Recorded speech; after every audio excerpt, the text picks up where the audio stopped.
जय माँ भगवती। प्रिय भक्तगण, आज हम श्रीमद् देवी भागवत कथा के दसम स्कंद का प्रारंभ करने जा रहे हैं। दसम स्कंद का प्रारंभ नारद जी की इस जिज्ञासा से होता है कि सभी मनवंतरों में देवी कौन कौन सा रूप धारण करती हैं तथा किन किन स्वरूपों में माहेश्वरी का प्रादुर्भाव होता है। श्री नारायण वर्णन करते हुए कहते हैं, पूर्व काल में भगवान विष्णु के नाभि कमल से ब्रह्मा जी का प्राकट्य हुआ। चतुर्मुख ब्रह्मा ने स्वयंभुव नामक मनु को अपने मन से उत्पन्न किया। इस बार वे मनु परमेष्ठी ब्रह्मा के मानस पुत्र कहलाए। पुनः ब्रह्मा जी ने धर्म स्वरूपणी शतरूपा को उत्पन्न किया और उन्हें मनु की पत्नी के रूप में प्रतिष्ठित किया। तत्पश्चात वे मनु क्षीर सागर के पवित्र तट पर भगवती जगदम्बा की आराधना करने लगे। उनकी तपस्या से प्रसन्न होकर भगवती जगदम्बा प्रकट हो गई तथा उन्हें यह वर प्रदान किया कि सृष्टि कार्य में आने वाले सभी विघ्न क्षीण होकर नष्ट हो जाएं। इस प्रकार उन महात्मा मनु को वर देकर वे विंध्य पर्वत पर चली गईं। अध्याय 1 विंध्याचल का आख्यान। एक बार देव ऋषि नारद पृथ्वी लोक में विचरण करते हुए विंध्य पर्वत पर पहुंच गए। विंध्य पर्वत के आग्रह करने पर नारद जी ने बताया कि संपूर्ण विश्व की आत्मा तथा समस्त ग्रह नक्षत्रों के अधिपति श्री सूर्य नारायण सुमेरु पर्वत की परिक्रमा करते हैं, जिसके कारण वह सुमेरु पर्वत अभिमान पूर्वक अपने को पर्वतों में श्रेष्ठ तथा महान मानता है। महर्षि नारद की बात सुनकर विंध्य पर्वत चिंतित हो गया तथा उसने यह निश्चय किया कि मैं सूर्य का मार्ग अवरुद्ध करूंगा। विंध्याचल ने अपना विशाल स्वरूप धारण कर अपने उच्च शिखरों से सूर्य का मार्ग अवरुद्ध कर दिया। इससे सारे संसार में त्राही त्राही मच गई। एक ओर प्रचंड गर्मी पड़ने लगी तो दूसरी ओर रात्रि ही बनी रही। यह देखकर सभी देवता भगवान विष्णु के पास गए और उन्हें सारी बात बताई। भगवान विष्णु ने देवताओं को भगवती के परम उपासक वाराणसी में निवास करने वाले अगस्त्य जी के पास भेजा। देवताओं ने अगस्त्य जी से विंध्याचल की वृद्धि को रोकने की प्रार्थना की।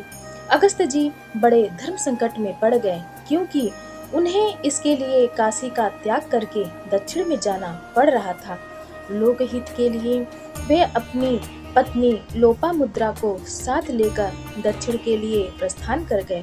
विंध्य पर्वत उन्हें सामने देखकर स्तब्ध होकर साष्टांग लेट गया। अगस्त्य जी ने विंध्याचल से कहा, हे वत्स, जब तक मैं लौट कर आता हूँ तब तक तुम इसी प्रकार रहो, क्योंकि हे पुत्र, मैं तुम्हारे ऊंचे शिखर पर चढ़ने में असमर्थ हूँ। इस प्रकार कहकर वे अगस्त्य मुनि उस विंध्य के शिखर पर होते हुए मलयाचल पर आकर आश्रम में निवास करने लगे। मनु द्वारा पूजित वे भगवती भी वहीं विंध्यगिरि पर आ गई। वे ही देवी समस्त लोकों में विंध्यवासिनी नाम से विख्यात हो गई। अध्याय 2 अन्य मनुओं द्वारा भगवती की आराधना। आद्य स्वयंभू मनु के बाद उनके पौत्र अर्थात प्रियव्रत के पुत्र स्वरोचिष दूसरे मनु बने। उन्होंने यमुना तट पर सूखे पत्तों का आहार करते हुए भगवती की 12 वर्षों तक आराधना की। उनकी इस तपस्या से प्रसन्न होकर भगवती ने उन्हें मनवंतराधिपति बनने का वरदान दिया। इनके बाद उनके भाई उत्तम तीसरे मनु हुए। उन्होंने 3 वर्ष तक भगवती के वाक भव मंत्र का जप कर उनका अनुग्रह प्राप्त किया। उत्तम के बाद उनके भाई तामस चौथे मनु हुए। नर्मदा के दक्षिणी तट पर काम बीज मंत्र का जप करते हुए उन्होंने भगवती परमेश्वरी की कृपा प्राप्त की। तामस के बाद उनके अनुज रैवत 5वें मनु हुए। यमुना तट पर काम संज्ञक बीज मंत्र का जप करते हुए उन्होंने भगवती की आराधना की। रैवत के बाद चाक्षुष 6ठे मनु हुए। ब्रह्म ऋषि पुलह की सत्प्रेरणा से वे भगवती की आराधना में प्रवृत्त हुए। उन्होंने 12 वर्षों तक भगवती के बीज मंत्र का निरंतर जप किया। तब देवी ने प्रसन्न होकर उन्हें दर्शन दिया। श्राद्ध देव 7वें मनु हुए। पराम्बा भगवती की तपस्या से उनकी अनुकंपा प्राप्त करके वे मनवंतराधीप हुए। 8वें मनु सावर्णी हुए। पूर्व जन्म में वे सूरत नामक राजा थे। उन्होंने भगवती की पार्थिव मूर्ति बनाकर आराधना की थी। उन्हीं की कृपा से वे अगले जन्म में सावर्णी मनु हुए। अध्याय 3 मधुकैटभ का वध। प्रलय काल में जब भगवान विष्णु शेष शैया पर शयन कर रहे थे, उसी समय उनके कानों की मैल से मधुकैटभ नामक 2 दानवों की उत्पत्ति हुई। वे दानव भगवान विष्णु की नाभि से उत्पन्न कमल पर आसीन भगवान ब्रह्मा का वध करने को उद्यत हुए। तब ब्रह्मा जी ने भगवान विष्णु को जगाना चाहा, पर वे योग निद्रा के वशीभूत होने से जाग न सके। यह देख ब्रह्मा जी ने भगवती योग निद्रा की स्तुति कर भगवान विष्णु को प्रबोधित किया और भगवती द्वारा मधुकैटभ को मोहित किए जाने पर भगवान विष्णु ने उनका वध किया। अध्याय 4 भगवती द्वारा महिषासुर, शुंभ निशुंभ और चंडमुंड का वध। पूर्व काल में महिषासुर नामक एक दैत्य हुआ, जिसने देवताओं को जीत कर उन्हें स्वर्ग से निष्कासित कर दिया। तब पराजित देवता भगवान विष्णु के पास गए। भगवान विष्णु के परामर्श से सभी देवताओं ने अपना अपना तेज प्रकट किया। वही तेज पुंजीभूत होकर भगवती महिषमर्दनी दुर्गा के रूप में प्रकट हुई। सभी देवताओं ने उन्हें अपने अपने अस्त्र शस्त्र समर्पित किए और उनसे महिषासुर का वध करने की प्रार्थना की। देवताओं के कष्ट निवारणार्थ भगवती ने युद्ध में महिषासुर का संहार किया। इसी प्रकार एक समय शुंभ निशुंभ नामक 2 अत्यंत शक्तिशाली दानव हुए। उन्होंने भी देवताओं का राज्य छीनकर उन्हें स्वर्ग से निष्कासित कर दिया। तब देवताओं की प्रार्थना पर भगवती प्रसन्न हो गई और बोली, आप लोग इस स्तुति का उद्देश्य बताइए। इसी बीच उनके शरीर रूपी कोष से जगद्वंधा कौशिकी देवी प्रकट हुई और वे बड़ी प्रसन्नता पूर्वक देवताओं से कहने लगी, हे सूरश्रेष्ठ उत्तम स्वरूपिणी, मैं आप लोगों की स्तुति से प्रसन्न हूँ, अतः आप लोग वर मांग लीजिए। देवी के इस वचन को सुनकर देवताओं ने इस प्रकार वर मांगा। शुंभ नामक एक प्रसिद्ध दानव है तथा निशुंभ नाम वाला उसका एक लघु भ्राता भी है।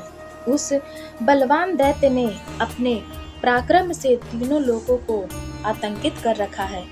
हे देवी, उसके वध का कोई उपाय सोचिए, क्योंकि हे भगवती, वह कुत्सित आत्मा वाला दानवेंद्र शुंभ अपने बल से हमें अपमानित करके सदा पीड़ित करता रहता है। श्री देवी बोली, मैं देवताओं के शत्रु शुंभ तथा निशुंभ को मार गिराऊंगी। आप लोग निश्चिंत रहिए, आप लोगों का कल्याण होगा। मैं आप लोगों के कंटक रूप दैत्य का विनाश अभी करती हूँ। इंद्र सहित सभी देवताओं से ऐसा कहकर करुणामयी देव देवेश्वरी उन देवताओं के देखते देखते शीघ्र ही अंतर्ध्यान हो गई। तत्पश्चात सभी देवता हर्षित होकर सुमेरु पर्वत की सुंदर कंदरा में चले गए। इधर शुंभ निशुंभ के चंडमुंड नामक 2 सेवकों ने देख लिया। तब उन दोनों चंडमुंड नामक दानव सेवकों ने संपूर्ण लोक को मोहित करने वाली सर्वांग सुंदरी भगवती को देखकर अपने राजा शुंभ के पास आकर उससे कहा, हे देव, हे समस्त असुरों में श्रेष्ठ, हे रत्नों का भोग करने योग्य, हे मान प्रदान करने वाले, हे शत्रु दलन, हम दोनों ने अभी अभी एक अद्वितीय कामनी देखी है। उसके साथ भोग करने योग्य एकमात्र आप ही हैं। अतएव इसी समय सुंदर अंगों वाली उस स्त्री को ले आइए और सुखपूर्वक उसका भोग कीजिए। जैसी मनोहर वह स्त्री है, वैसी न कोई असुर नारी है, न गंधर्व नारी, न दानव नारी है, न मानव नारी है और न तो कोई देव नारी है। इस प्रकार अपने सेवक की बात सुनकर शत्रु के बल का मर्दन करने वाले शुंभ ने सुग्रीव नामक दानों को दूत के रूप में भेजा। उस दूत ने तत्काल देवी के पास पहुंचकर शुंभ की जो बात थी उस वृत्तांत को आदर पूर्वक यथाविधि देवी से कह दिया। हे देवी, शुंभ नामक असुर तीनों लोकों के विजेता राजा हैं। सभी रत्न सामग्रियों का भोग करने वाले उस शुंभ का सभी देवता भी सम्मान करते हैं। उन्होंने जो कहा है उसे मुझसे सुनिए। हे देवी, मैं नित्य सभी रत्नों का उपभोग करने वाला हूँ। तुम भी रत्न स्वरूपा हो, अतएव हे सुलोचने, मेरा वरण कर लो। समस्त देवताओं, असुरों तथा मनुष्यों के पास जो जो रत्न थे वे सब इस समय मेरे पास हैं। अतएव हे सुभेगे, कामजन्य रसों के द्वारा तुम मेरे साथ भोग करो। देवी बोली, हे दूत, तुम दैत्यराज शुंभ के लिए प्रियकर तथा सत्य बात कर रहे हो, किंतु मैंने पूर्व काल में जो प्रतिज्ञा की है वह भी मिथ्या कैसे हो सकती है। हे दूत, मैंने जो प्रतिज्ञा की है उसे तुम सुनो। जो मेरा अभिमान चूर कर देगा, जो मेरे बल को निष्प्रभावी बना देगा तथा मेरे समान बलशाली होगा, वही मेरे साथ भोग करने का अधिकारी हो सकता है। अतएव वह असुराधिपति मेरी इस प्रतिज्ञा को सत्य सिद्ध करके तत्काल मेरा पाणी ग्रहण कर ले। इस लोक में ऐसा क्या है जिसे वह नहीं कर सकता। इसलिए हे महादूत, तुम जाओ और अपने स्वामी से आदर पूर्वक यह बात कहो। वह अत्यधिक बलवान शुंभ मेरी प्रतिज्ञा को अवश्य सत्य सिद्ध कर देगा।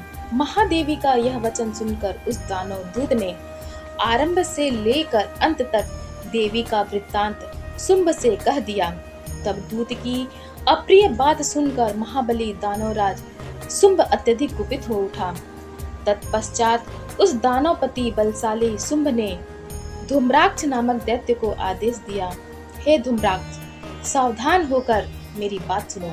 तुम उस दुष्टा को उसके केस पास पकड़कर मेरे पास शीघ्र ले आओ। अब तुम मेरे सामने से शीघ्र चले जाओ। ऐसा आदेश प्राप्त कर वह महाबली दैत्येश धूम्रलोचन 60,000 असुरों के साथ चल पड़ा और शीघ्र ही देवी के पास हिमालय पर्वत पर पहुंचकर उसने उच्च स्वर में देवी से कहा, हे कल्याणी, तुम शीघ्र ही महान पराक्रमी शुंभ नामक दैत्य पति का वरण कर लो और सभी प्रकार के सुखों पर भोग प्राप्त करो, अन्यथा तुम्हारे केस पकड़कर मैं तुम्हें दैत्यराज के पास ले चलूंगा। देव शत्रु दैत्य के ऐसा कहने पर उन भगवती ने कहा, हे महाबली दैत्य, यह जो तुम बोल रहे हो वह तो ठीक है, किंतु यह बताओ कि तुम्हारे राजा शुंभासुर तथा तुम मेरा क्या कर लोगे। देवी के ऐसा कहने पर वह दैत्य सेनापति धूम्राक्ष शास्त्र लेकर बड़ी तेजी से देवी की ओर दौड़ा, किंतु महेश्वरी ने अपने हुंकार मात्र से उसे तत्क्षण भस्म कर दिया। हे महीपते, देवी का वाहन सिंह भी दैत्य सेना को नष्ट करने लगा। संपूर्ण सेना हाहाकार मचाती हुई बेसुध होकर दसों दिशाओं में तेजी से तितर बितर हो गई। दैत्यराज पराक्रमी शुंभ यह वृत्तांत सुनकर बड़ा कुपित हुआ और अत्यंत क्रोध पूर्वक उसकी भौहें टेढ़ी हो गई। उस प्रतापी दैत्यराज ने कोपाविष्ट होकर क्रमशः चंडमुंड तथा रक्त बीज को भेजा। वे तीनों बलशाली और क्रूर दैत्य वहां जाकर बलपूर्वक देवी को पकड़ने का यत्न करने लगे। तब मदोन्मत्त होकर जगदम्बा शूल लेकर वेग पूर्वक उनकी ओर दौड़ी और उन्होंने उन्हें धराशायी कर दिया। उन तीनों दैत्यों को सेना सहित मारा गया। सुनकर दानवराज शुंभ और निशुंभ तेजी से वहां आ पहुंचे। देवी के साथ भयंकर युद्ध करने के अनंतर वे दोनों असुर उनके अधीन हो गए और अंत में उनके द्वारा मार डाले गए। अध्याय 5 वैवस्वत मनु के 6 पुत्रों का आख्यान। वैवस्वत मनु के करुष, प्रिसध्र, नाभाग, दिष्ट, सरयाति तथा त्रिशंकु नामक 6 पुत्र थे, जो क्रमशः दक्ष सावर्णी, मेरु सावर्डी, सूर्य सावर्डी, इंद्र सावर्डी, रुद्र सावर्डी और विष्णु सावर्डी के नाम से प्रसिद्ध हैं। इन सब ने भक्ति भाव से भगवती की आराधना की, जिसके फलस्वरूप वे सब क्रमशः 9वें, 10वें, 11वें, 12वें, 13वें और 14वें मनु हुए। अध्याय 6 भगवती भ्रामरी का आख्यान। पूर्व काल में अरुण नाम का एक महान बलशाली दैत्य था। उसने ब्रह्मा जी की तपस्या करके अद्भुत वरदान प्राप्त कर लिया था। युद्ध में पुरुष से, स्त्री से, 2 पैर या 4 पैर वाली प्राणियों से या उभय आकार वाले प्राणी से उसकी मृत्यु नहीं हो सकती थी। वर के प्रभाव से उन्मत्त हुए उस अरुण नामक दैत्य ने सारे संसार में त्राही त्राही मचा दी। तब देवताओं की प्रार्थना पर भगवती भ्रामरी देवी के रूप में प्रकट हुई। उनकी माला और हाथों में असंख्य षटपद भ्रमर स्थित थे। उन भ्रमरों ने अरुण और उसकी सेना पर आक्रमण कर सबको मार डाला। इस प्रकार भगवती भ्रामरी की कृपा से देवताओं तथा संपूर्ण जगत को अरुण दैत्य के अत्याचार से मुक्ति मिली। एकादश स्कंद की जानकारी प्राप्त करने के लिए आप हमारे चैनल सनातन कथा संग्रह को लाइक करें, शेयर करें और सब्सक्राइब करें। धन्यवाद।